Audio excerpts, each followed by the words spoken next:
Hey, Marley, do you know what you've done? What kind of nerve do you have to abandon your duties as a wife and cause trouble for Rory? You really are the worst kind of wife. I'm going to teach you a thing or two. Katie, there's a reason why I left. It doesn't matter. We're moving into a new, beautiful apartment. If you want to move in with us, I'll tell you where our new home is. I'm sure that Katie still doesn't know anything about the truth. So to me, I thought this was a good thing. No thank you. Huh? My name is Marley. I am a 35-year-old office worker. My husband Rory and I have been married for 5 years. My husband is now 40 years old, 5 years older than me. I used to like older men, and I was attracted to him because he was kind and calm. And we continued our relationship as a couple and got married eventually. Married life was happy in its own way. However, a few months ago, my peaceful life began to fade away. I got fired. What? My husband was suddenly laid off. The reason was that the company's business condition had worsened due to the recession. I had never imagined that my husband would be laid off because he worked for a major company. I thought we would be able to live without worrying about money with his good salary. But I guess the reality is cruel sometimes. Before I knew it, we were in a really tight spot. I was a housewife, but I decided to work right away. I contacted the company I had left when I got married, but luckily they agreed to hire me. Apparently, there was an employee who had just left the company since she got married. I was relieved to know that I was in safe hands, finding a place to work. If my husband could find a new job, we would be fine. However, re-employment for a middle-aged man like him is a bit tough, and my husband had no choice but to work part-time. His part-time salary averaged about $700 per month. Since I began to work after 5 years of blank, my salary is not that high. At this rate, we are barely scraping by. Hey, the rent is a bit expensive here, so why don't we move? I think it would be better to find a cheaper place and save for now. To make life easier, we still need to lower our fixed costs. Until now, I had been living in a reasonably good apartment because of my husband's good salary. But I should take a hard look at reality and live in an apartment that is much more cheaper than the one we are living in now. But my husband was against my suggestion. No, we're not moving from here. What? Why not? If we move to a smaller and cheaper apartment than where we're living right now, my mother will ask me the reason, you know? I didn't understand what he meant. Why don't you just tell the truth to your mother?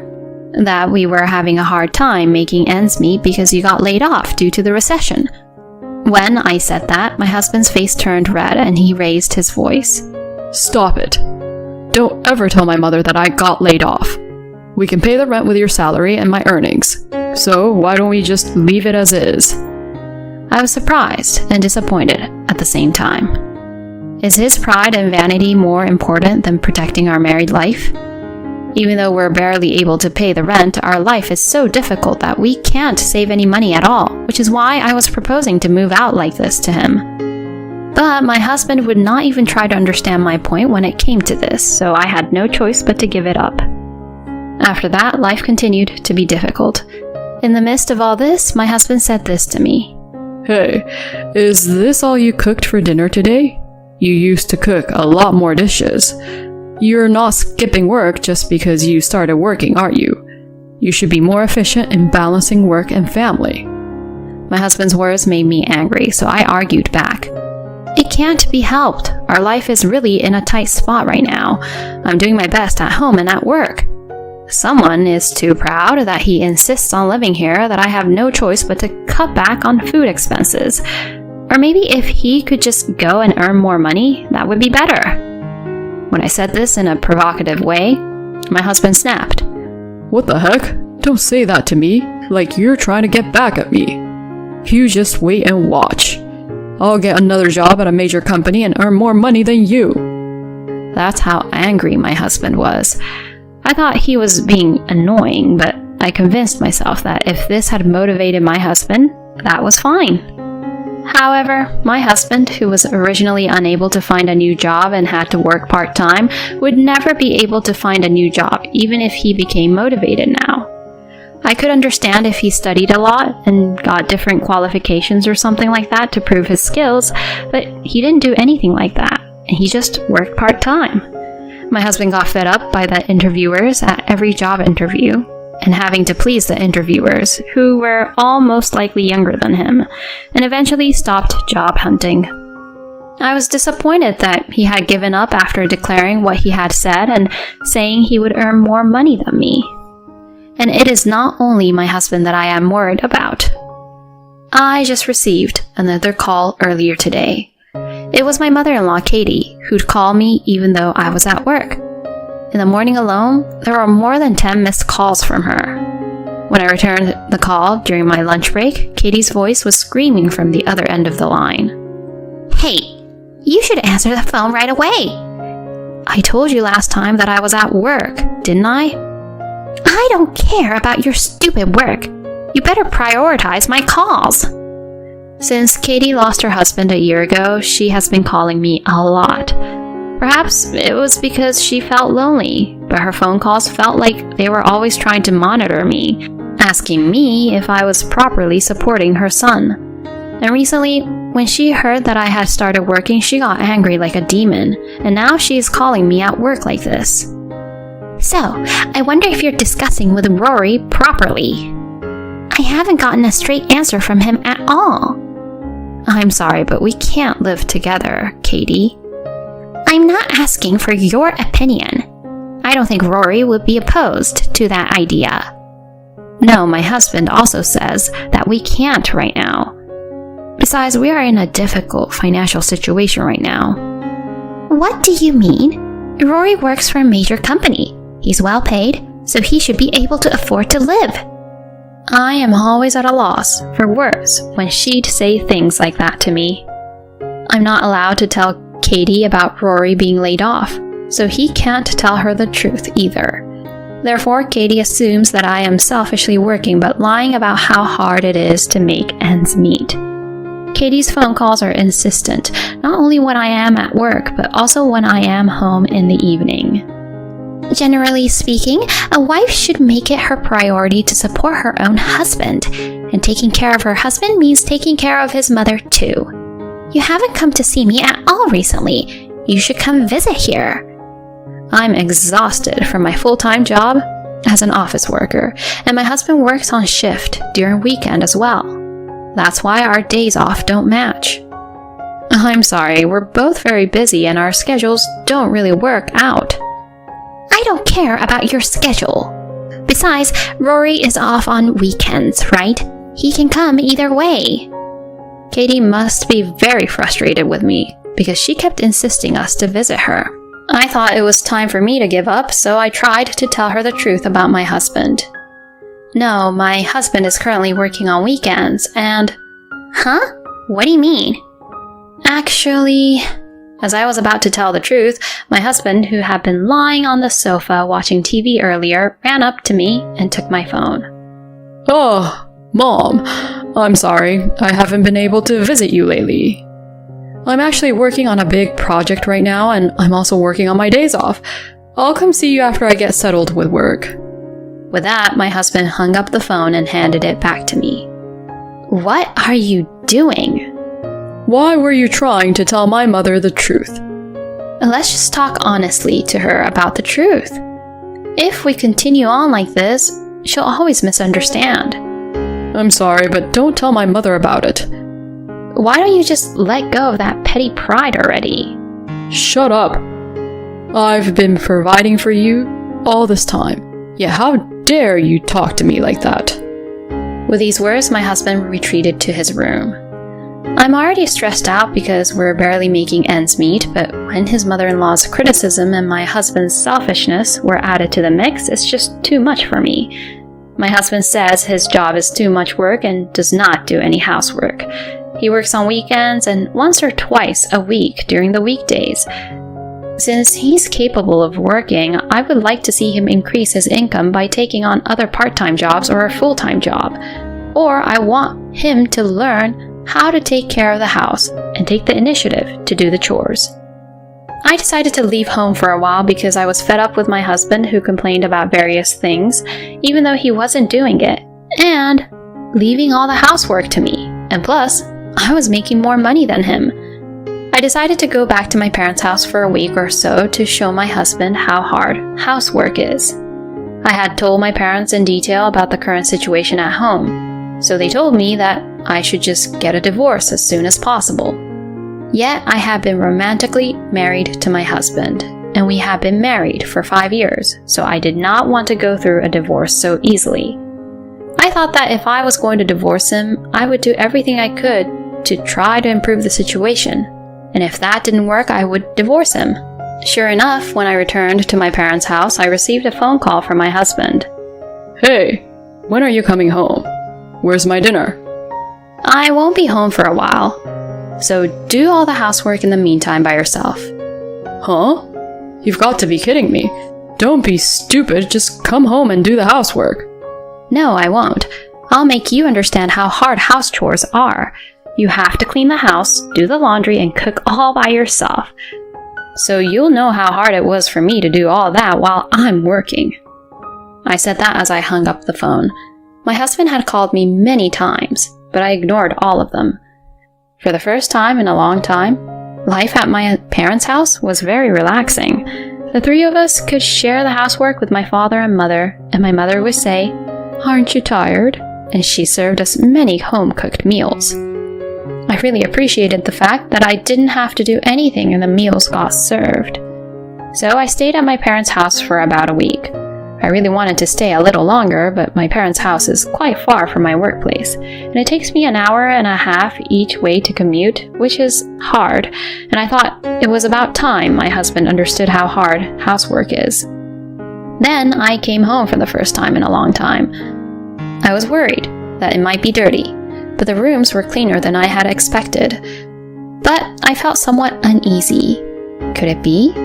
I went to check my husband's room and found that the clothes and suitcases in his closet were gone. I thought to myself, he must have gone to his parents' place. I thought so and called my husband. Oh, you're calling me now, huh? Where are you right now? I'm at my parents' house. You went to your parents' house right after I left, is that right? That's right. What are you doing? That doesn't make any sense. You shouldn't have left in the first place, right? I'm already angry. I'm not going back to that house. What do you mean? I'm going to live with my mom. You mean you're going back to your parents' house? Yeah, and I'm not just going back. I'm moving into a new apartment with her. What? I didn't understand what he meant. As I was at a loss for words, the voice on the phone changed. Hey, Marley? Do you realize what you've done? What kind of nerve do you have to abandon your duty as a wife and cause trouble for Rory? You really are the worst kind of wife. I'll make sure to teach a thing or two to you. Katie, there's a reason I left. It doesn't matter. We're moving into a new beautiful apartment. You want to come too, don't you? If you want to move in with us, I'll tell you where our new place is. I am sure Katie still doesn't know anything about the real truth. To me, I thought this was a great opportunity. No, thank you. Huh? I immediately refused, and Katie sounded dumb since she didn't expect that from me. So I said, I'm not going to live with you guys. Are you serious? If Rory is going to live with me, that means you will live alone unless you come over here. You can't live alone, can you? Don't worry, I have enough money to live by myself. If we don't live together, there's no need for us to be a couple. So, I'm divorcing my husband. What? I said the word divorce, and I could hear Katie and my husband's surprised voices over the phone. Wait a minute, Marley. There's no need for that, right? I can't stay married to you anymore. I want to get rid of a useless husband like you as soon as possible. When I said that and made fun of my husband, Katie snapped. How dare you talk to Rory like that? I don't want a wife like you. Rory, hurry up and get a divorce. No. I'll get the divorce papers. You rude woman. Make sure you regret asking for a divorce. It's too late to apologize now. I will return the same exact words to you, Katie. As I said that, the phone went dead. Perhaps Katie and my husband will come here with the divorce papers. I am thankful that things are going my way, though. I have already given up on my husband completely when he went back to Katie's place without trying to reflect about his own actions. There is no way he will ever change. Then there is no need for us to be together. I decided to pack my bags until Katie and Rory arrived. A few hours later, Katie came over alone. Oh, Rory's not here? I don't need him to see you. Here you go. I've already made Rory sign his section. You sign your part as soon as possible, too. With these words, Katie thrusted the divorce papers at me. I think my husband's handwriting is all trembly. He really is a kind-hearted child. Rory was reluctant to divorce even though you're such a lousy wife to him. I will never forgive you for causing trouble to such a wonderful person. I hope you live a poor, sad life and regret it. While I was filling out my part of the form, Katie kept on saying bad things to me. I guess my husband's pride got in the way and he couldn't tell Katie the truth until the very end. He really is a pathetic man after all. What did you do with your house? Oh, I sold it. So even if you come over, you can't live there. No, I won't do that. How much did you sell it for? It was pretty old, so it won't sell for a high price. That's none of your business. But I'll tell you since I'm nice. It sold for about $50,000. It's not much, but it will be enough for my retirement. And Rory will pay the rent for the new apartment. Wow, I'm surprised he got approved for the mortgage. What are you talking about? Rory is a well-paid man, so it's only natural. Did you put that $50,000 into Rory's account by any chance? Huh? Yes, how did you know? I mean, who cares? Don't pry into my affairs anymore, since you're divorcing Rory. It's obvious you're still hung up on him. But it's too late for that. And don't worry, I've agreed to the divorce. I'll file the divorce papers. When I said that, Katie left. I was overjoyed to be free from Katie and Rory. I packed up the rest of my belongings and moved them to my parents' house. Then looked for an apartment for myself and signed a contract. Incidentally, I successfully provoked Katie so that I could get rid of the property division. I can't hand over Rory's valuable property to you. The pale face of my husband, who was participating in the discussion about the division of property, is funny, even now when I remember it. One day, about 2 years later, I received a phone call from an unknown number. Who on earth could it be in the morning before work? Thinking it might be a work-related call, I picked up the phone and to my surprise, it was my ex-mother-in-law. Oh, Marley, please help me. Oh, Katie, I can't have you calling me. We are strangers now. Please, don't say that. I'm in a lot of trouble. What, you two can't pay the rent on the apartment anyway, and your savings have run out, and you're in trouble. Is that it? How'd you know? So, you didn't know about him getting laid off, huh? What? You knew about it? Yes, I knew and tried to tell you many times, but every time I did, Rory would stop me from telling you. Oh, I didn't realize that. I'm sorry, Marley, I didn't know anything. I apologize, so will you come back again? I don't want to. That man would never change no matter how much I tell him. You have always bullied me too. I don't want to spend time with people like you two again. Please, don't say that. I don't have anything to eat anymore and I'm really at my wit's end. According to Katie, my husband has been paying rent out of the $50,000 that she got from selling the family home without telling her about him being laid off because he has been trying to look good to her. He thought Katie would get suspicious if he didn't show her how extravagant he was sometimes, so he went on expensive shopping sprees and also treated her out to expensive meals. Because he continued such a lifestyle, the $50,000 savings were all gone in no time. And they're now penniless. You both deserve it. Why don't you two put aside your stupid prides and live modestly in a cheap apartment? It wasn't supposed to be like this. I I was supposed to have an excellent son, take care of me, and live a comfortable life until I pass away. Katie would cry like that over the phone. I just quietly hung up the phone and blocked all incoming calls. I also put a restraining order against them just in case, so if anything happened, I could report on them immediately. I guess both of them only know how to lean on someone else. I'll learn from them not to be like that and be independent. With this thought in mind, I remotivated myself and continued my work. Thank you for watching until the end.